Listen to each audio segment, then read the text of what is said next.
Hi, this is David Aben, founder of The Bucket, and your host for today's podcast with Roberta MacDonald, SVP of Marketing at Cabot Cheese.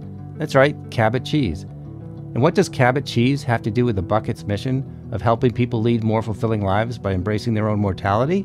Well, that's what I wanted to find out, and so I took a road trip up to Cabot's headquarters in Warren, Vermont, to talk with Roberta. Today I'm talking to Roberta MacDonald, SVP of Marketing at Cabot Cheese. Or is it Cabot Creamery? I see it both Cabot Cheese and... It's both. Cabot Creamery Co-op is the official name. Okay. And then while I'm at it, Roberta or Berta, I see it both ways also. We'll see how you feel. Okay. So before coming to Cabot almost 30 years ago, Berta previously served as Vermont's first marketing director, a position created for her by Governor Cunin in 1984. She has been recognized with many awards for design, promotions, and high-impact public relations programs, including the highest individual award by B Corp. Prior to moving to Vermont, Berta provided marketing consulting and/or staff services for the San Francisco Opera, National Endowment for the Arts, Ford Foundation, American Express, NYU, CBS, and the Vietnam Veterans Memorial. Hello, Roberta. Wow. Hello, Berta. Thanks so much for being here. Hello, David. So we talked because I was being interviewed by Kimberly Paul about her Live Well, Die Well tour. And for people who don't know, Kimberly Paul is going around the country in her RV with her German Shepherd and spreading the word about end-of-life care and planning for death. And so she was interviewing me. And she talked about one of her sponsors being Cabot Cheese. And I said, whoa, Cabot Cheese? It's like, why is Cabot Cheese sponsoring your trip? And so she has a great podcast with you. So my goal is not to repeat that podcast. And everybody listening should go to the Death by Design podcast. You can Google it and listen to that podcast. So I don't want to redo that. But for our listeners, why is Cabot Cheese sponsoring her tour? Well, David, I'd rather hear why you think we are. What do you think even Kimberly said? I'd be very curious about your guess or insight. Well, from what I've read, it's two things. It's two things. One is the whole idea of the farm, the death that happens on a farm. Death is part of life on a farm. And it's healthy to think about that and to factor it into what is going on. And so that's the first reason. That's the short answer for that. The second reason is it's a passion of yours. And it's something, you're a hospice volunteer, and I'd like you to talk more about that, but that's something you do. And it's actually a question that I had is that you've been here almost 30 years, right? If you had been at someplace else for almost 30 years, would you be sponsoring Kimberly Paul's Live Well, Die Well death tour? Or is it a combination of Cabot and Berta? It's a great question. It has to be a combination because I definitely was in the Manhattan 2 Gin Gimlet lunch crowd. You know, I had the stilettos and the makeup, and when I dismounted my pumps and came to Vermont, it was strictly to have kids and to live a life more grounded. Would I have found hospice without Cabot? I rather doubt it, because in fact I was traveling for Cabot, caught in a snowstorm in Philadelphia, started talking to a couple, was looking for volunteer opportunity, which was the subject of our conversation, because the kids were out of the home and it was time to, you mean there's no sports tonight? You mean I don't have to go to a fundraiser? It was like, whoa, I have all this time. I didn't know I had. So what am I going to do with it? And they suggested hospice because they loved it. And I said, that's interesting. I don't know that I thought, I had a lot of friends who died. I was in San Francisco during the peak of AIDS. I naturally was attracted to people who were dying because I had no qualms about discussing openly what they were going through. That was just sort of natural. And I think because maybe raised as a Catholic, you saw this guy on a cross bleeding every day. I don't know what set you up for being open to death, but I always was. Seemed to me, the only thing I ever had any fears about was perpetual wonderfulness. Heaven sort of freaked me out. The way it was defined. I don't know. That's why I don't like California. It's another beautiful day.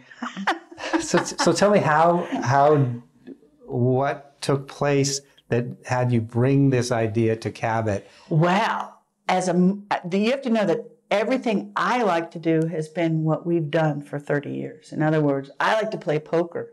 So for 10 years, we had put a bad beat on hunger at the Borgata in New Jersey to raise money for the food bank. And we'd raised over $250,000 just out of tithing out of entry fees. So whatever I like to do, I could translate.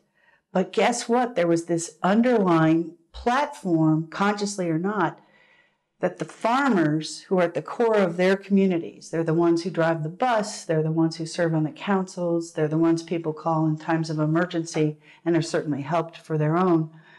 Those values are what made me want to work for Cabot. I certainly had choices, but to work for dairy farmers, to have the idea that you can support these generations of operations was pretty magnificent purpose for my work. And that purpose connected with what do they like to do and what do we like to do? And so that's where the volunteering came to. And so we're all about volunteering no matter what. I just happen to be about hospice, but we have other volunteers who build mountain bike trails or serve on EMT squads. And so we all here, farmers, employees, all volunteer some way. And this just happens to be mine. So everybody has things that they volunteer for, but I'll bet not all of those people, when they bring up the thing they're volunteering for and asking for the company to get involved, get the same response as you did when you said, I want to talk about death. No, it was pretty funny. In fact, David, I want to take it as a comedy act. I sincerely think it could be really quite something. I said to Kimberly, and so forgive me for repeating myself, but for me, if you think about what does a consumer of Cabot cheese look like, well, I'm pretty sure every one of them is going to die. And I don't know any other companies that are even relating to it. So the only people that often relate to the subject of death are funeral homes, healthcare systems, if they do it well, and then very brave family members. But the whole concept of advanced directives, medical avocation, colst, whatever you want to call it, so that you didn't have your paperwork with you. The EMTs are taking you to the hospital and somebody shocked you, that they didn't know what your wishes were. Right. So what was the reaction in terms of running as fast as they could the other way, or running to embrace you? This is the truth. In fact, I just wrote an email of thanks. On our website, there's all my crazy little ditties. Maybe the people are just making fun of me, but all my crazy ideas, I do little books. And one of my books is Josephine's Answers. And I tracked a 5-year-old till she was 8. She's very afraid of dying. And I asked her questions, and these were her answers. So JoJo's Answers are the subject of a book which has helped grandparents talk to their grandkids about dying. But it comes from kids know more than we think they do, and we try to protect them. And grandma's just asleep. The dog's just asleep at the side of the road. We don't talk about it. Well, farmers can talk about it. But the sales guys were so repulsed. But my group of farm ladies, not only did they embrace the idea of JoJo's Answers in the book, they wrote introductions in the book. Because for them, it's part of farm life, as you said in your introduction. Farm life is led by seasons. Those seasons are our lives, with the beginning. And I, for one, celebrate the end as much as most people celebrate the beginning. I think the end, if you're really lucky and you've got time to say goodbye, can be absolutely awesome. Yeah, that's a really interesting way to look at it. Talk a little bit more about the whole idea of the farm and the cycle of life. And yeah, there seems to be parallel, if not a connection, between the co-op and the end-of-life care in terms of it being about a community. Do you see that? That's a lovely observation. We acted on it. We started an end-of-life doula certification at Lerner Medical School, affiliated with the continuing ed, because of that relationship. Because on a farm, life and death, every day somebody's dying, a cow, a family member, an animal, a tree. It is fundamental. To have life, you have to have death. And that it doesn't have to be an equality. It doesn't have to be an equilibrium you want to achieve. But it is certainly a part of the full spectrum or the full picture. You don't have the picture that most Americans understand, which is there's a house and there's food in the store and food in your fridge and there's some birthdays and holidays. Well, full spectrum is there's dying, right, and where did that food come from? And so, we're full spectrum opportunity. There's so many cool farms. I looked at a magazine article that was written 25 years ago in Vermont. It was, where would Vermont be in 2020? And my quote was boxed in purple. And at that point, Kevorkian had just made the big news 25 years ago. And I really saw Vermont resorts, which I figured people, the way the population was going, we would not have people spry enough to continue to ski. So all these resorts with rooms would have to convert their operations to Kevorkian death centers. So I thought, why not have a good, have parties? And little did I know, many years later, Act 39 came along in Vermont, and I just witnessed my very first one last weekend. I'd never been part of a deliberate death choice till recently. Yeah, wow. I actually didn't know that. I didn't know Vermont. Yep. Wow. Yep, Act 39. Wow. So that was certainly not part of our walk towards this. I don't know. It's kind of funny, but I love that the farm wives supported it and had no qualms about it. It's the people that don't talk about it that do. Well, that's not talking about it. That I've heard you say that you're unapologetic about talking about it. And I also use the word die, not past, which I don't. Does that mean in a lane, a traffic? I don't know what that means. Because that's something that the bucket we have an article about the language. I should check death. that. And it is something that I think contributes to the taboo, contributes to the lack of thinking about how much time you have left. And for us, we're not trying to depress people. We're just trying to say, shake people by the shoulders a little and say, think about how much time you have left. How are you going to use that? And we think that being unapologetic and we'd use the D word. I've been afraid that people didn't face the reality since first grade. I can remember my first existential experience with the nuns and the way they spoke about purgatory and the way they frightened about death and dying. And I kept saying, you're all wrong and you only have 5 seconds. And by the way, infinity surrounds me. I don't know what. So I think I've told you we have this thing with the bucket called the bucket age. Yeah, I love that. Which is, your statistical life expectancy minus your current age. And so I think my life expectancy is, I use 85 because it's an easy number to subtract from. And I'm 61, so my bucket age is 24. Mine's only 17. You're 17. I did mine right away. Okay, you did yours? Okay, good. What do you think about that perspective? And do you think that's a good way for people to look at it? I think it's a very bright way to look at it. I think everybody looks, unfortunately, because of Social Security, they look at 65 as some precipice. Right. Yeah. You're going to get to and then fall off the relevance cliff. And in my family, unfortunately, our number isn't 85, it's 105. I mean, we are generations of long-living women, and the sad thing is they're all smokers and drinkers, and they still lived. So why do you have 17? I'm going to take yours. I like that idea. Oh. I'd rather be very vigorous. I'm not here to just stay. I really love the idea of purpose, and as long as you can contribute I think one of the saddest things when when we travel, I try to do hospice in different communities just because I want to see how they treat the death and dying, and I'm very curious about it. It's almost, I guess I'm describing a sport, aren't I? But the interesting thing is how too often we park the elders.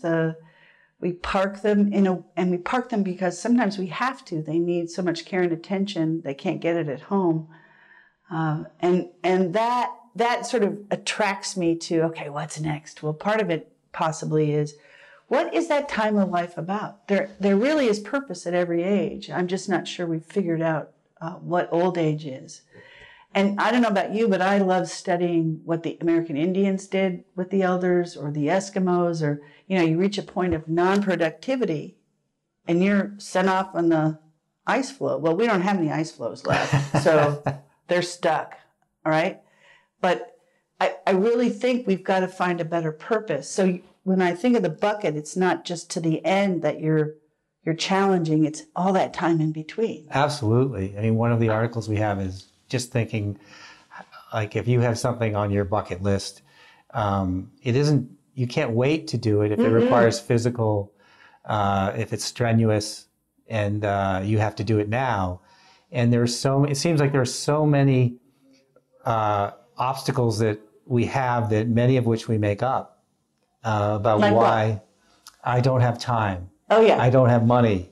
Certainly money is important to doing extravagant bucket things. But one of the things we try to have in the bucket are articles about the how-to, like house swapping, where it doesn't really cost you that much to swap houses with somebody, and you get this experience that you couldn't have gotten otherwise, and you thought money was in the way, but it isn't.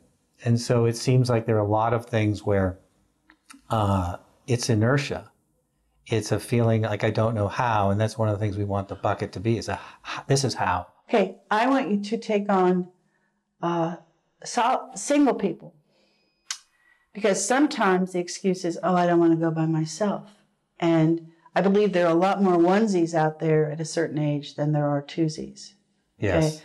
And so part of that too is finding those friends in your volunteer group who can swap the driving. It's seeking companionship to go do something. And often if it's tied to a productive purpose, every college nowadays has, what did my daughter call it? Something, alternative spring break. And one of the ways you can explore is find out where the school's going for alternative spring break. And it's always a good guy mission. It's always go paint the church or fix the daycare center. And I believe if you can ground your explorations or your bucket list in some doing good or paying back, you'll find a lot more help getting there than you can imagine doing it on your own. Yeah. What is she doing? Well, this is what she did alternative spring break for 5 years. In college, she did all kinds of different things. She's now an ER nurse. So, oh, wow. Yeah. Very proud of that little angel girl. So in your hospice work, you're obviously seeing a lot of people at the end of life. And one of the things that we want to prevent is that sneaking up on you. And so the bucket age is one of the ways we do that. Do you think, for the most part, it sneaks up on people? Death? Yes. Well, I don't know the statistics on, violent death, where you're hit by the bus. Yes. Natural death, my hospice coach told me this. Do you know the number one cause of death? I don't. Birth. I fell for it. You did. Right on cue.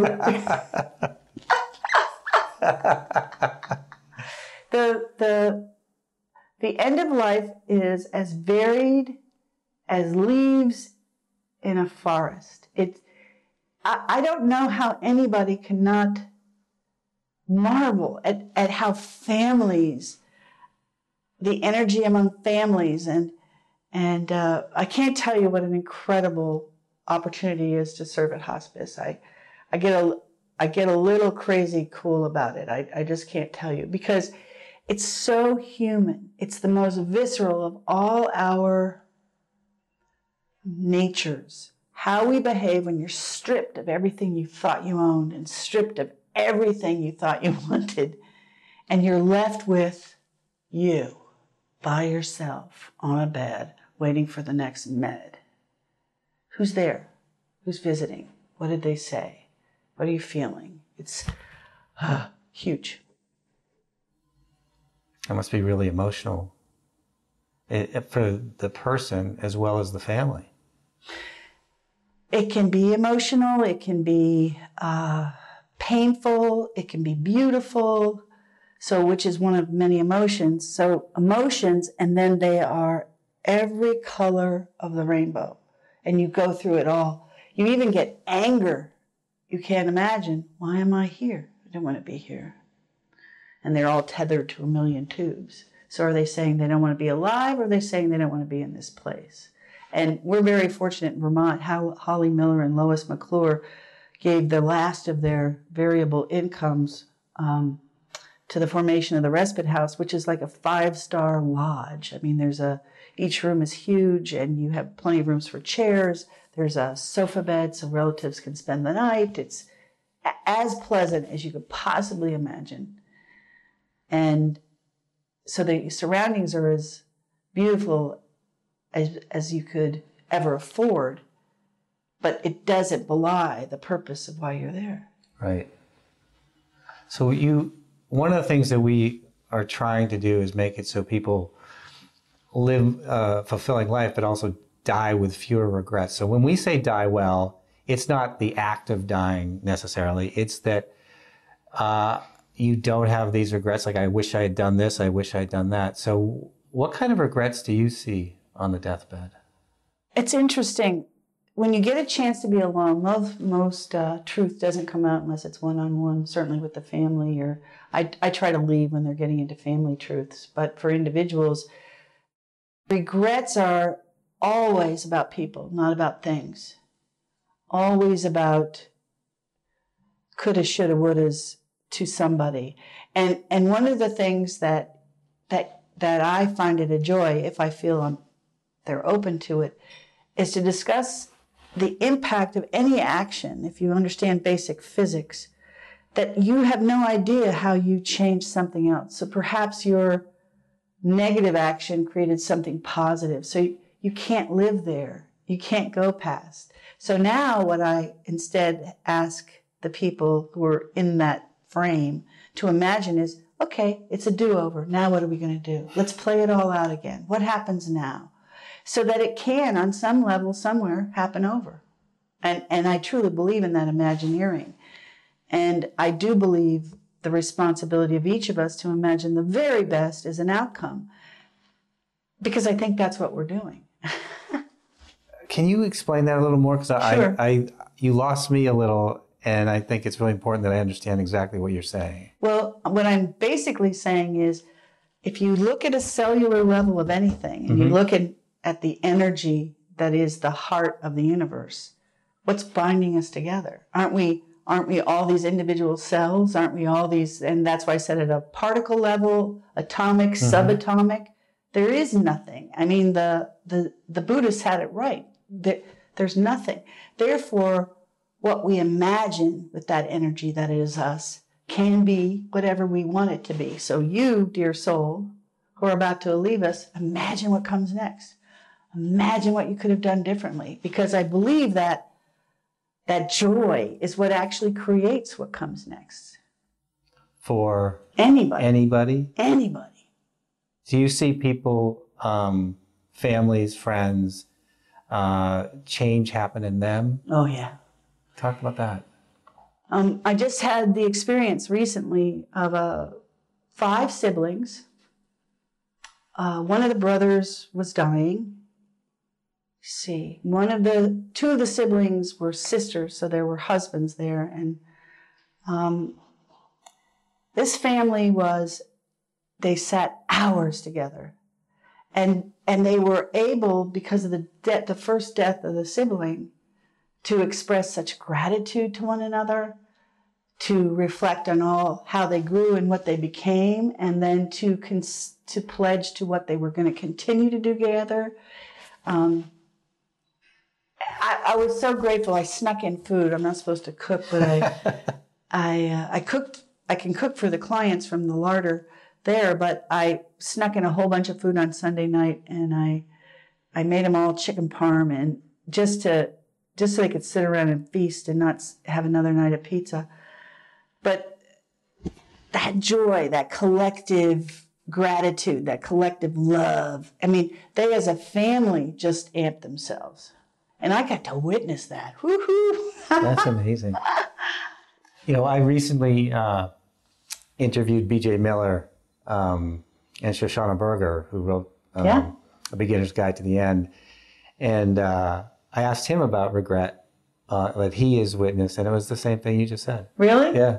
It was not about things. It was about people. Oh, and that is what I sit and go, at some point, these things, if you think about how much of our economy is driven on acquiring things, it's why I love Vermont and why I love working for farmers, because if they wanted things, they would not be farming. And it's why I mock my 2 gimlet lunches in New York City, is because I was so high from all the energy and the hush and rush. It's hardly a hush, the hubbub, I meant to say, that the concept of now, bless you, Baba Ram Dass, you don't even understand what it means until you can sit quietly in a field or sit quietly with somebody dying and hold that space and realize it goes on forever in this solitude and healing, and that's presence. And that's all you need. No more things. Yeah, we need food, but guess what? I'm working for the good guys, right? The farmers. So one of the things I talk about is the choir. And it's the death positivity movement, which I think is great. I think it's wonderful. But I always feel like people listening right now, I think a lot of them are in the choir. Right. It is hard to get people that are not in the choir to listen to anything. Right. And so how do we get people who aren't in the choir to embrace this idea and see the value of planning for end of life? I'm not necessarily inclined to do that. I just want you to know. But I do believe that every profession has a point of view about understanding the benefits of appreciating death. It's kind of like solar. You just have to figure out what the angle is. And so for a tax accountant, you think about death because you're planning estates, right? Mm-hmm. So if we understood death from a taxes point of view and an inevitability, what is it, death and taxes, we should understand that thinking ahead will save the family money and grief. And anyone, you don't have to use much of an imagination to publish stories about terrible deaths. And terrible deaths are those that are sustained on equipment for months and months. So as a society that has a limited capacity for compassion, because there's going to be so many boomers hitting the Medicare, is it Kate or Care? I don't know. It's one of those. No matter what, if we don't start parsing out what we're covering and what we're supporting, we sure should give family bonuses, those that say, I don't want anything. Right. So I think if we turned it into a financial gain as a subject and we weave it into just daily operations, I think it'll be an easier conversation. So I personally, I'm not kidding about the comedy. I have more fun riffing on it. And I'm even thinking there's a woman in LA, did you hear about this? That she has a suit that you just drop the body in and you plant it and you have mushrooms. I didn't hear about the mushroom part. Yeah, but I don't think it flew as an idea, but pets, a lot of people bury their pets, and so they ended up, it's much more of a pet jacket since you don't need the same laws. Yeah, I know that there's the Italian company Capsula Mundi, which has pods. Yeah, we have a farmer with pods. And what they're trying to do is make it so you can actually bury the body in the pods, and it's the fertilizer for a tree. Mm-hmm. And instead of a cemetery of markers, you have trees that are grown up, but it's still not legal. I think we're not far away from that, and I just think most farmers, do you think their land might carry some bodies that aren't legally planted there? So we actually, one of my fundraising concepts for them is to create sanctuary areas, and there's always, like along a river and between the river and land, there's a riparian area that you don't want to plant too far because you want to let roots grow down so that there's no runoff. And I would love to see our farmers sell acres to families that live in cities so that they have a place to plant their loved ones or spread the ashes, but then the family has a place to go to. That's a great idea. And so we just call it sanctuary lands. We've researched all the burial in every state, but it's just one of those things. They'll get around to it. The one thing, I'm not in a hurry. I'm really convinced that we are just a gnat of time. I mean, even think of the U.S., it's just a blink, and we're so silly now with what we care about that we'll get it right. Silly in terms of makeup. Oh, right. The things versus the people. Things. Yeah. I think the things are sometimes important. I admit that for me, doing the things I want to do, which are things. Doing things are not things. Doing things are acquiring things. You can't acquire a trip. Well, I love to kayak. I'm going kayaking next weekend for 4 days. You need a kayak to go kayaking. A kayak to That's not a thing. Okay, that's not a thing? A thing to me is when you're buying to have, if you have more than 4 of them, I think you have a problem. Oh, good, I only have 2. Okay, I'm just saying. Well, you need an ocean one, you need a river one, you need different kinds. I have a tandem. My wife and I go in a tandem, and then I have a solo. 2 solos, but one of them I had for 15 years, and the other one I've had for 15 years. Then you do a new one. Well, I guess I think that it's part of that. Money doesn't buy happiness, but that's usually said by people with money, kind of thing. It's like, I don't know. It's not even, if you take the word money and substitute faith, I have a lot of faith. Okay. I think I don't want to go into, it's not about the money, it's about the values. Mm-hmm. Yes. And so people can have all the money in the world. I think the Sacklofts have thought they're very thoughtful in what they've done for the Louvre or whatever or Susan Walton for the Crystal Bridge Museum. I think, or Carnegie or Mellon or anyone that had a lot of wealth was very generous from a cultural point of view, maybe at the expense of individual employees. But I think anyone should acquire whatever they think they need. And I'm not going to I'm very concerned when death, and I'm going to bring it back to your subject, when the end of life is not perceived as you've got this much time to make your life have been worth something. Okay? So I don't think lives are going to be judged on what you acquired. Yes. Okay. I definitely agree with that. Okay, but they could be judged on how many cool pictures you took all over the world and showed people what Machu Picchu looked like. I mean, I think there has real benefit to being I have a friend who's a forensic anthropologist, and he goes to Mongolia, and I wait with bated breath for him to come back from his crazy desert thing so I can see what horrible things he discovered. Am I going to go there? No, but I'm thrilled that he can. What do you think of I hear this quoted a lot, but I never see the source, that people don't regret the things they did, they regret the things they didn't do. Do you think we could ever do everything we wanted and say, oh, over? No. No. But for instance, the bucket, I've had this idea for over 35 years. And you finally did it. I finally did it. Good for you, David. And it was something that started, I think I told you on the phone, a friend's mother died of cancer at a young age. And I went to the funeral, and they built her a pine box and themselves from scratch. And it was the kind of family that did that. They grew all their own vegetables. And so that wasn't shocking. But as I was driving back into Boston, I was talking to my friend, and I said, nobody else knows how to do that. Like, wouldn't it be great if there was a magazine that talked about this, that gave plans for building a coffin, and that told you how to deal with end of life, and had articles about this, because there's nothing. We're so afraid of it. It's such a taboo. And so that's where this idea started. And it's evolved since then. But it would have been one of those things I regretted that I didn't do if I had not. It isn't a success yet. I'm trying, but I have done it now.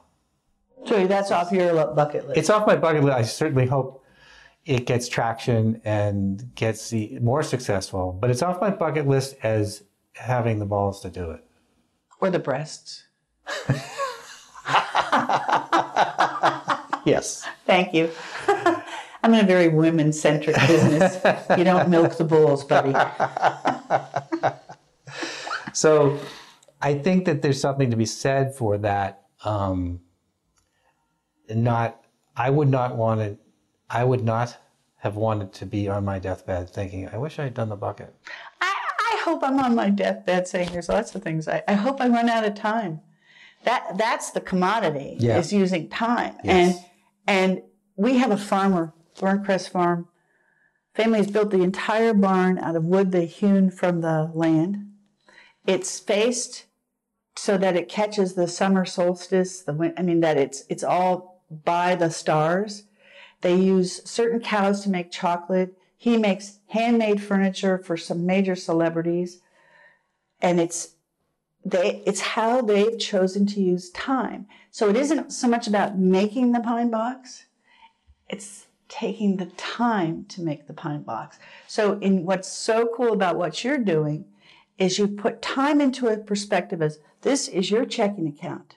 So every minute you have, think of it as $1. How do you want to spend it? So people that make me crazy say, oh my God, I've just wasted an hour, or I'm waiting, and anything that where they disparage of using time poorly. I keep going, you've just think of it as $1 million. I mean, if we started to shift our consciousness about time, that is the commodity, to breathe in and out, which death assures you there is an end.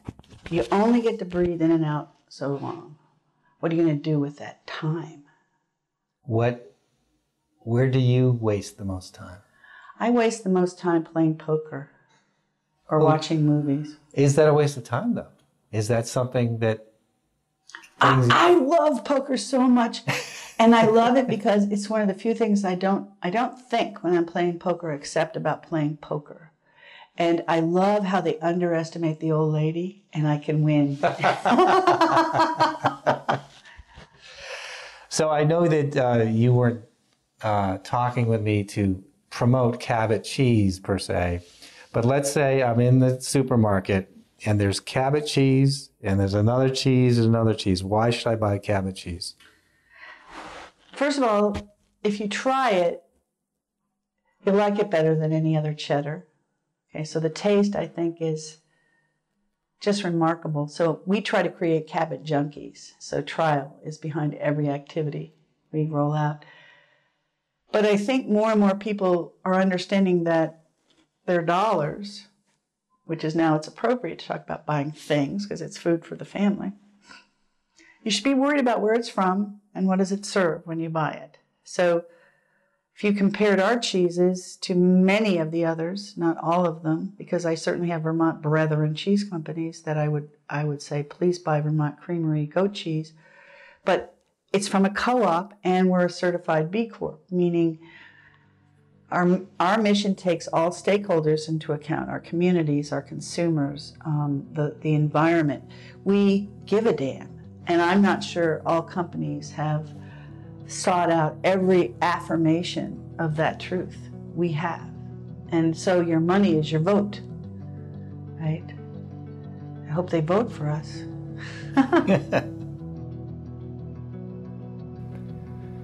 Thanks for listening. People like Roberta and companies like Cabot are an inspiration in helping change the way we talk about and deal with mortality in our culture. For more information about Roberta and Cabot Cheese, go to cabotcheese.com. And for more information about The Bucket, go to thebucket.com. That's The Bucket, all one word, .com.